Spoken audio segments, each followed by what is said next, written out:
Meantime, on Capitol Hill today, the prognosis was grim and the prominent government doctor who delivered it marginalized tonight by the president over his warning that unless the administration improves its response to the COVID outbreak, our worst days are still ahead. Yeah, worst is yet to come. Doom and gloom ahead. We need to stay locked down and inflict maximum damage to the economy. How many times have these so-called experts and forecasters been wrong? Yeah, millions were supposed to die in March and April. Hospitals were going to get overwhelmed. There's not enough ventilators. None of this stuff came to pass, yet the media just never gives up. Here's Jeff Bennett. A new warning tonight from a former top U.S. vaccine official who's... Okay, this guy, Dr. Bright, is nothing more than another Democrat propagandist, a never-Trumper putting on a political show. No different than Eric, the so-called impeachment whistleblower. Both are holdovers from the Obama administration. Surprise, surprise. And once again, the Democrat-led House is parading a guy for political show. That's all this is. And of course, NBC is right there to puff this guy up. Says the worst of the coronavirus crisis could be yet to come. If we fail to improve our response now, based on science. Based on science. Whenever these leftists say based on science, what they really mean is their own cherry-picked science and their own personal interpretation. And sometimes it's not science, it's just a buzzword that's supposed to shut down any argument. I'm guided by science. I fear the pandemic will get worse and be prolonged. Without better planning, 2020 could be the darkest winter in modern history. So there we go. If the virus makes a comeback, he's preemptively blaming Trump for a virus. Guess what? Government can't protect you from everything. And we sure as hell can't shut down the economy for 12 to 18 months. Why doesn't NBC report that Andrew Cuomo said this shutdown is not sustainable? We can't shut down the economy indefinitely. Dr. Rick Bright was ousted last month as head of the federal agency involved in developing a coronavirus vaccine. He filed a whistleblower complaint alleging he was forced from his job for objecting to the wide distribution of hydroxychloroquine. Oh, that drug that Karen Whitsett, a Democrat Michigan House of Representative lawmaker, credits for saving her life, but NBC never reported on?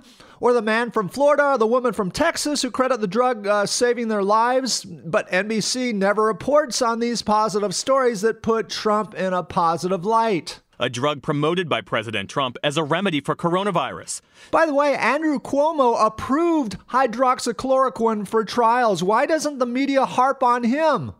Also, Trump also touted remdesivir, but the media never credits him. Studies later suggested the drug may provide no benefit and can lead to heart problems. Cherry picking. NBC is selectively citing an observational study reported by the New England Journal of Medicine, yet NBC is omitting mentioning a New York University study that found that patients were 44% less likely to die when given hydroxychloroquine in combination with zinc and azithromycin because NBC just wants to scold Trump. That's their agenda. Dr. Bright telling a House committee today that the Trump White House missed early warning signs about the pandemic. This is how you know that definitively this guy is full of crap. Trump shut down travel from China when Joe Biden called it xenophobic and closed-minded.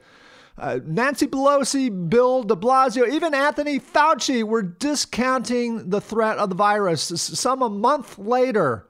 And they're all on record, and now they're all a bunch of hypocrites hoping that you don't remember. Our nation was not as prepared as we should have been, as we could have been.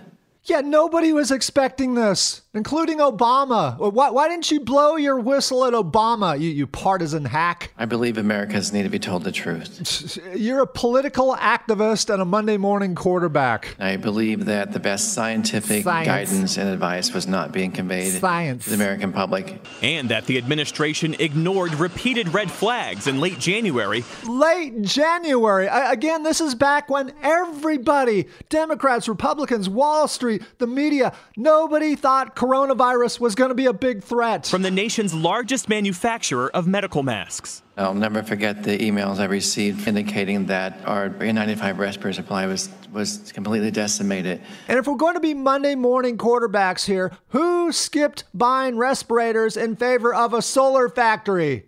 Andrew Cuomo. And oh, by the way, we never needed all those respirators. Now we're giving them away to other countries. So this is all a moot point that he's making. And he said, we're in deep shit. The world is. Dr. Bright also casting doubt on the administration's timeline for a coronavirus vaccine. I still think 12 to 18 months is an aggressive schedule. Well, so what? Trump is hopeful that we'll have a shot or a vaccine sooner than later. And if it is later, then maybe we'd better think about the herd immunity strategy like what Sweden is doing. By the way, when is NBC going to report that Stockholm is just weeks away from herd immunity?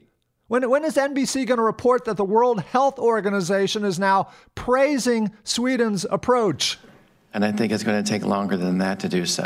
Adding that even if a vaccine becomes available soon, the federal government doesn't have a plan to distribute it. There's no one company that can produce enough for our country or for the world. It's going to be limited supplies. We need to have a strategy and plan in place now to make sure that we can not only fill that vaccine, make it, distribute it, but administer it in a fair and equitable plan. Yeah, we're doing that. We have people and companies working at warp speed to try to do this. And that's not the case. Says Democrat from New Jersey. We don't have that yet, and it is a significant concern. As he was testifying, instant angry reaction from President Trump and Dr. Bright's boss, Health and Human Services Secretary Alex Azar. To me, he's nothing more than a really disgruntled, Democrat, unhappy person. And I'm not just talking about Alex, because Alex said it strongly, but there are a lot of people that do not like the job he did. I don't know him. I never met him. I don't want to meet him. And then this is called line by structure. So now we finally find out that Trump hasn't even met this Obama administration holdover whistleblower. Everything he talked about was done. He says he talked about the need for respirators. Yeah. We procured respirators under the president's direction. He said we need a Manhattan Project for vaccines. Yes. This president initiates a vaccine Manhattan Project. Yes, there's Manhattan Project-like efforts going on in multiple countries. I think we're going to have a vaccine by the end of the year. And I think distribution will take place almost simultaneously because we've geared up the military. The president making a day trip to Allentown, Pennsylvania, his second visit in as many weeks. And here comes the next NBC lie by omission. An election year battleground state, today touring a medical supplies company. Mr. Trump choosing not to wear a face mask during his visit. Yeah, because he's tested every fucking day. He doesn't need to wear one. And contrary to what the media wants you to believe, wearing a mask will do little to keep you from getting coronavirus. While other government officials did. Yeah, probably because they haven't been tested. Meantime, the CDC tonight releasing some of its long-delayed guidance about how and when to reopen public places like schools, shops, and restaurants. The CDC drafted the recommendations more than a month ago, but they were shelved by the Trump administration for being too restrictive. Yeah, what about shutting down schools? Here in California, zero, I repeat, 0 deaths of kids 17 years old and younger. But this is the other media lie. If one child dies somewhere, NBC is right there to make a big story about it so they can scare people. So people will go along with Democrat governors who want to shut down schools this fall so that parents will have to stay home to watch their kids instead of going to work so that the economy suffers more and so the Democrats and the media can blame Trump for the economic depression that they created.